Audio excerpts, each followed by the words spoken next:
So, for those of you who don't know Toronto at all, there's an area of the city called Dundas Square that is at the intersection of two pretty large, busy streets. And this is really where we get a sense of like the craziness that is Toronto. So it has basically representations from all corners, and you can see a real pageantry of stuff play out. I wanted to focus on one group of people because I just managed to find some of their videos on YouTube. So let me just take you a bit through Dundas Square. It's a really nice area, actually, known for like having festivals, big light shows, and that sort of thing. We, of course, also have our share of crazies, like we have this guy and these people. But for the most part, the Jesus thing and the nationalism doesn't really make me upset. What really gets me is these guys. You know, the New World Order kind of Illuminati, 9/11 truth, don't get a vaccination, lizard people from center of the earth are trying to take over your brain, so get your foil hat or whatever. These guys are really, really starting to get on my nerves. This particular band of geniuses decided to call themselves the TorontoTruthSeekers, of all things. Let's have a look at some of their very insightful videos that they've put up on YouTube and tried to get the message out to the rest of us. Toronto Truth Seekers are trying to figure out what's going on, and we're 1 week into the vaccinations. It's Dr. Butler Jones, I believe, has been on the news for the last month or so, promoting the hell out of this. Says it's completely 100% safe and effective. Well, if it's safe and effective, why are people dying from it? There are people in government, high levels of government, who are involved in the eugenics movement. This has been going on for hundreds of years, where top-level officials are literally eugenicists. So I looked into it, and fewer than 10 people have died from the vaccine versus 263 in the US alone from the actual disease. So if the claim is that this is a eugenics program and they've been at it for hundreds of years, I just think they'd be more effective is the thing. Government, what can you do? Every year at Christmas time, the toy suppliers do it. They'll pick one stupid, outrageously priced toy, and they know no one's going to pay $200 for this stupid toy. So they introduce artificial scarcity. They'll say, oh, like none are available, and then the shipment will be in Friday, and Thursday night there's like 500 people lined up, and they crash the doors, and it doesn't matter if it's priced $250. They don't think about that. They just grab it and buy it and buy it. That's artificial scarcity. They're doing the same thing with the vaccines now. They got warehouses full of the crap, and they won't deliver it, and they're telling everyone that there's shortages, and it's artificial scarcity. So the claim is that vaccines are basically like Furby. Everyone's lining up to get them, and they're the new hot item. The thing is, I could see how this would sort of make sense in the United States, where you pay for the vaccine, or at least you pay for insurance that covers the vaccine. It doesn't make as much sense in Canada because we don't actually pay for anything. It's all universal. Like it's just the operation of the healthcare system.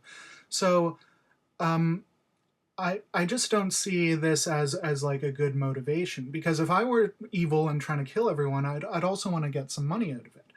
And the thing is, when you give things away for free, you lose money.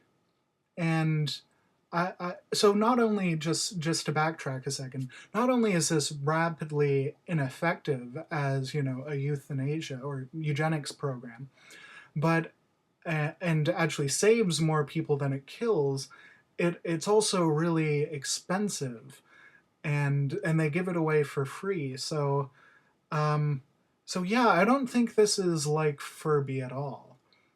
People line up going, oh no, I'm not going to get my vaccine. They're like the people at Christmas trying to get the $200 action hero doll. It's... Oh no, we're all going to get a terrible disease and die. Fools. You show them, bearded street corner guy, you show them all. Good, because my brother and I are going door to door, talking to people. We're giving out tons of flyers in the streets. We've also taken it to flyering cars. We're doing things like we're going through parking garages, we're going on the streets, we're passing by different people.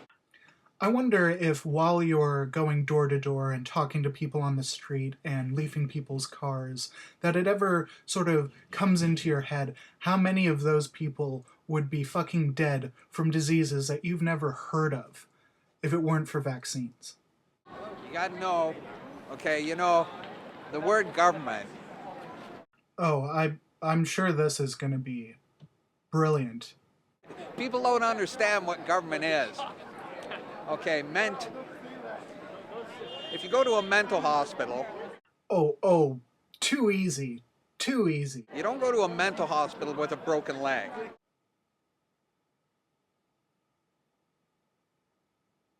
Everyone understands that a mental hospital is for the mind. Ment is Latin for mind. Ment. Govern is to control, to regulate. When you govern, you control. So the word government is mind control. It translates into mind control. And people think the government's there to protect them. It's there to control them, to control their minds. The word control in Latin is imperium, not govern. Govern means to steer more. And ment is part of the Latin suffix mentum. A good try, though. I guess you might actually want to read these things before you say them. It's right in the word, government. It's mind control. Control mind. Ment, it's Latin for mind, right? Yeah. I'm pretty convinced you don't know how to speak Latin at all, actually. Govern is to regulate and control. So the word government means mind control.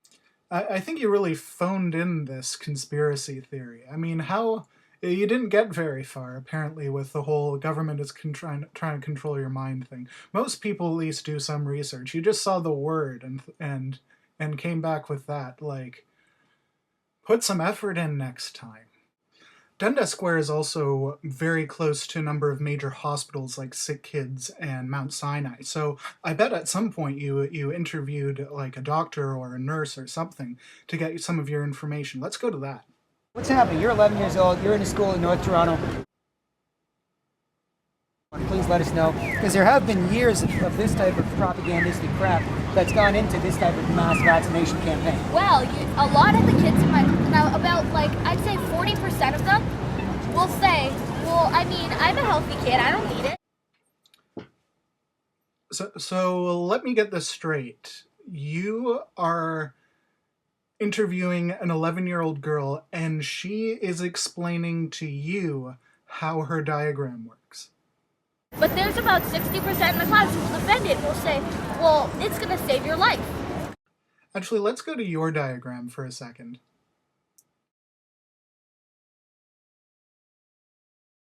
See, this is genuinely hilarious to me. This is a picture of toxic chemicals. Like, I'm sure, by the way, that the little thing that you put up your nose says toxic chemicals and viruses. Why do you need a diagram for that exactly? Like, who's saying to themselves, like, yeah, I see that it's toxic chemicals and viruses, but you know what would really, drive this home for me would be a diagram. I just want to see how it works on a biological, molecular level. I really hate these guys.